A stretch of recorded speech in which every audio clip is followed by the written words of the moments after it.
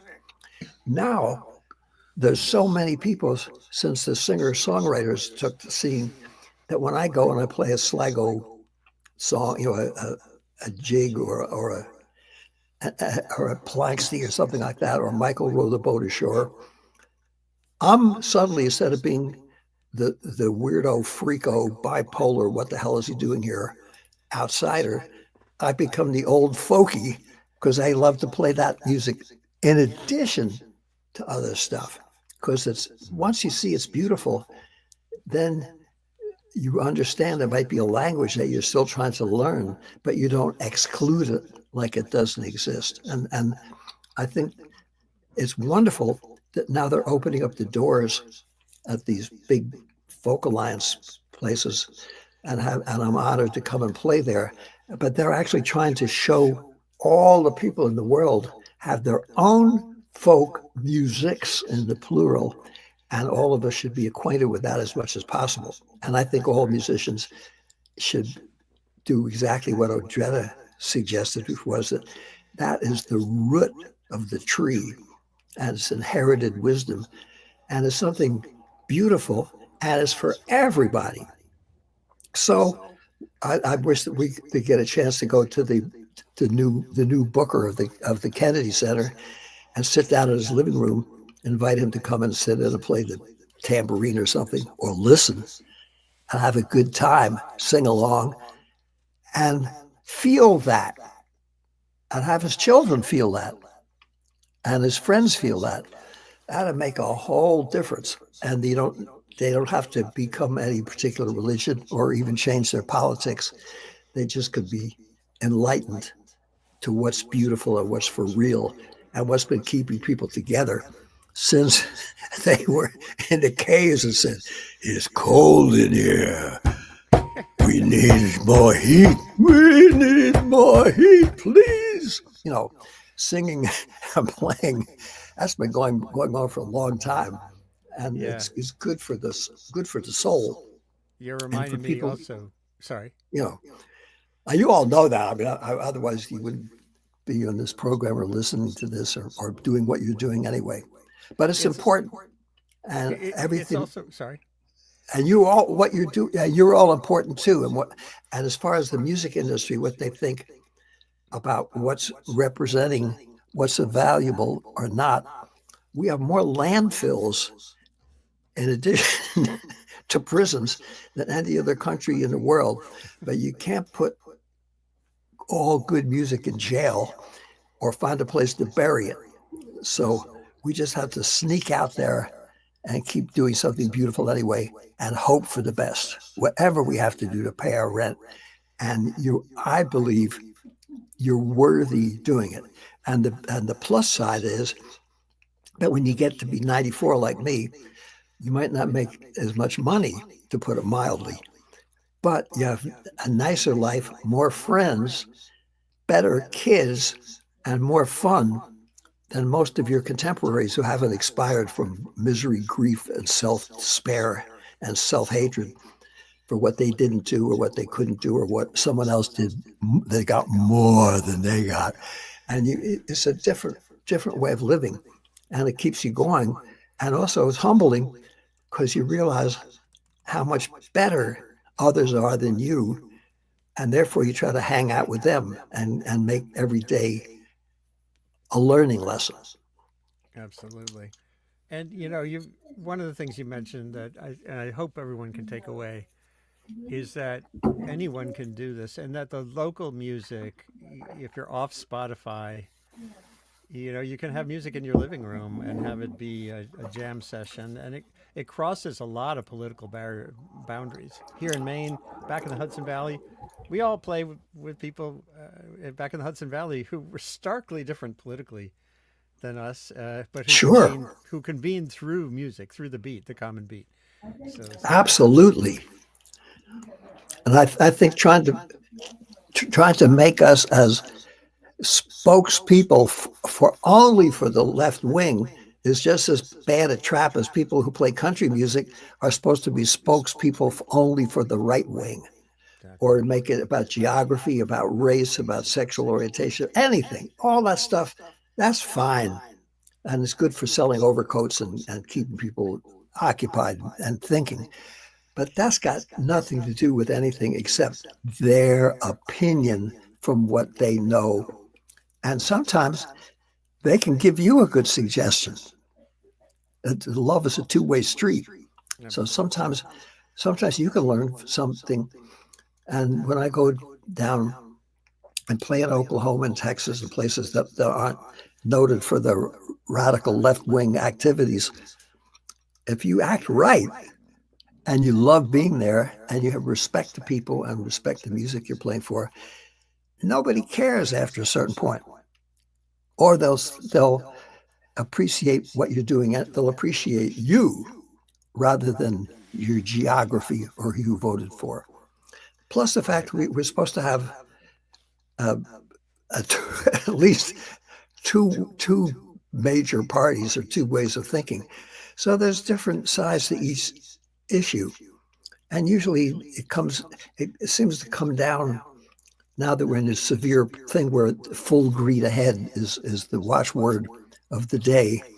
That means that for the first time I can remember in my whole lifetime, we are not to blame. With all the insane stuff that's happening can't be blamed on us. And secondly, the people who were voted for this will have to examine what they're doing and maybe hope that the people that represent them will do a little better. And it gives us a chance to take a deep breath and say, well, maybe, we'll find some people on the side that we believe in that actually believe in it themselves and practice it and have respect for other people. Yeah. So I think in the long run, I say 200 years from now, everything will be cool. Here. Let's all do a little every day to make that possibility. To long-term thinking. Yeah, right. you have to give them big real estate mentality. Yeah. Donna and Rick, I think, Donna, did you have a question or a thought you wanted to run by? Oh, I just wanted to say, David, I so enjoyed all those Nerfas that we spent together. Like when you were playing your French horn in the lobby. Wasn't that fun? At 3:00 in the morning. Well, they're making a comeback now. I just got a letter from the new president, who's the old president. Right. Wonderful percussionist. Man, she's so good. She plays perfect. It never drowns anybody. She's become the president again. Yeah. And she just wrote me a letter saying you have to come back. And I got a Lifetime Achievement Award. They never sent it to me. Now I finally got it in the mail about 18 months. I think that was 18 months afterwards. I still have it up there. I had so much fun playing there. And then I remember we went to Asbury Park. Yep. I said, that's another one. Well, anyway. There's a little no, I said, it was kind of weird. And then suddenly we got to the place where it was supposed to be, and it looked like the Taj Mahal or something. I said, what a weird thing to have a folk festival. The workers of the world unite or whatever in this most expensive, garish, gigantic. It was strange. But then now they're having it up in Albany. Yep. And I'm going to be there because it's not only an hour from where I live up here in what the local folks call hillbilly heaven. And it was so much fun because that was a smaller version of FAI, and a lot of people from this area come. But all of those things are fun, and it's great that you have a program like this, and I thank you for inviting me to come. I'm really glad you could do this. When you go to FAI, Local 1000 has their showcase free zone. Again, you could go play there again. Local great. At FAI this year. Yeah. What do you know what room? I'm trying to make a schedule. I'll find it. Yeah. Otherwise, if you know anybody, ask them to call me on my cell phone, and I'll sneak up. Folk Alliance is the most amazing thing. I went to the one in Kansas City maybe 6-7 years ago. Oh yeah, wasn't that fun? It's wild. The thing about it that's so amazing, it's like a convention of accountants. You know, they take over a hotel, but you're going down the hallway, and every door is like a universe. There's like a Japanese bluegrass band, and then bumpity bumpity bumpity bumpity bumpity, all down this weird corridors full of people with their bass fiddles trying to get through elevators. It's amazing. Well, things I had a big list of all the people I wanted to come and listen to and hear and see. And after, and then people invite me to, can you come and play with me? Sure. I had about 13 or 14 things. I said, I can't do it no more. So I'd sneak over to the Oklahoma room, they called it, and just sit there till 5 o'clock in the morning where they threw us all out. And one time I didn't get out in time. They locked all my stuff up in the Oklahoma room, and then the Canadian room. Yeah, oh yeah, because you and I found the Canadian room. Yeah, that's so much fun. But all of them are so. And then you go into some place where somebody has a sour cream dip, and there's only 3 people, and you hear these incredible people that are just. I know those two. They're married now. That's the same people. I shot this. This was. Finally got here, right in the old Chicago room, a place that was so distinguished in yesteryear. But now yesteryear is now year, because as Charlie Parker said a long time, now is the time. You don't have to take too much or have too much reason for that, or even necessarily have it right. It only means that once you're here in KC, you know that you're in the right place at last. You can take all those diet tips and just skip them all and get yourself fast. But if you get a fast and you're in the fast lane, of course you're slimmer and you're vivid because you feel so good all the time. You know that you're in a place that's going to take you on that very, very special line. The one between Missouri and Kansas, the out-of-towners confused and think that it's all one place. But if it's Kansas City, it doesn't matter which side of the bridge you're on, because you know will bring a smile on your face. To go to the home where all the giants of music, like Jay McShann and others, started the whole family. And Duke Ellington. I don't know how you do that. Oh, well, if you have no material, you have no choice. That's pretty great. So that's it.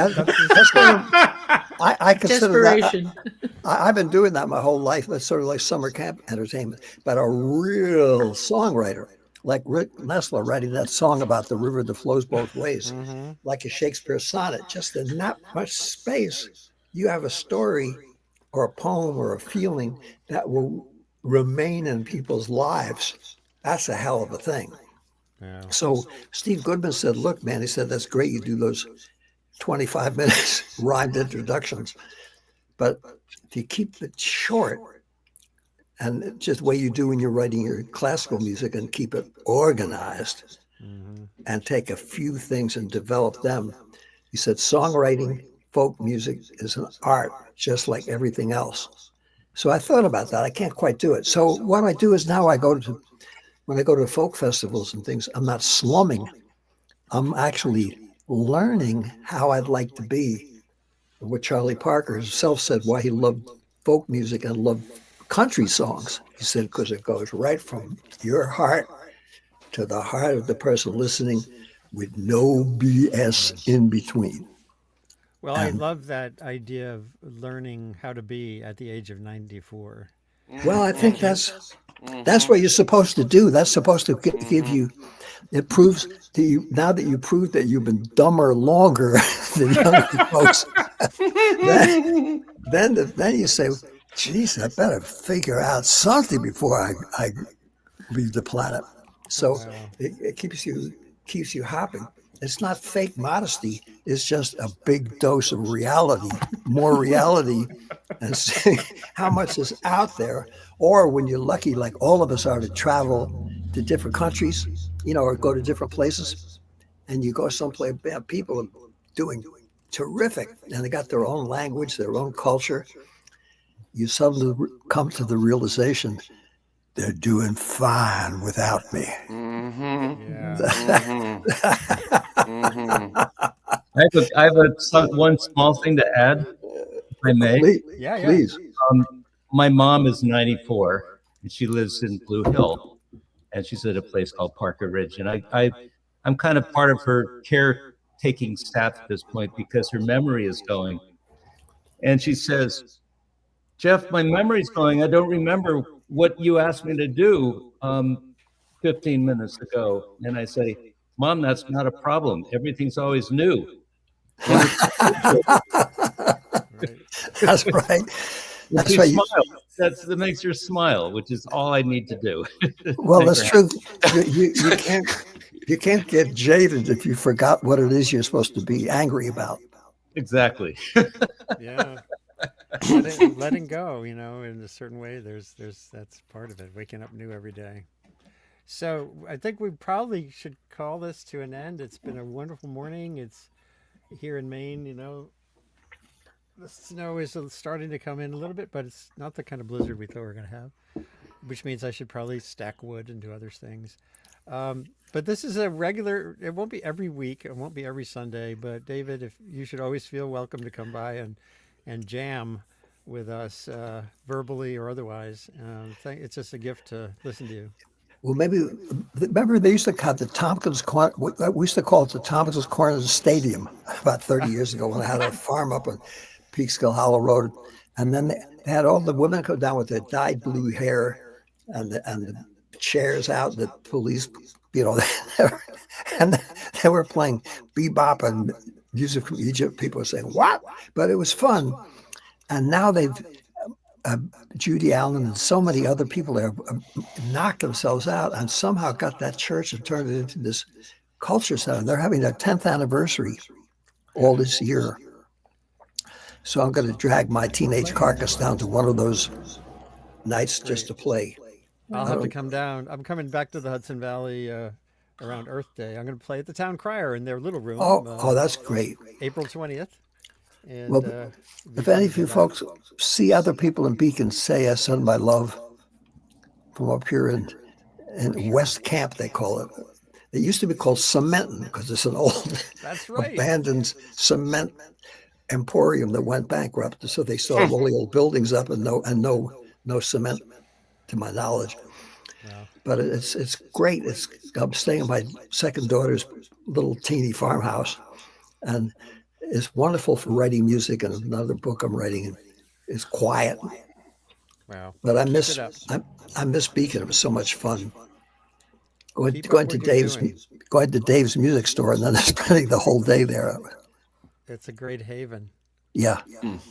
All right. So David Amram, Jeff Warner, Carter Brooks, Michelle Gedney, the Nestlers, Andy Revkin here. This is a wrap on today's Sunday Sanity webcast, part of my my Substack thing, whatever it is, sustain what. And I'll be back into the mix of Trumpian bullshit through the course of the week with more writing and the like.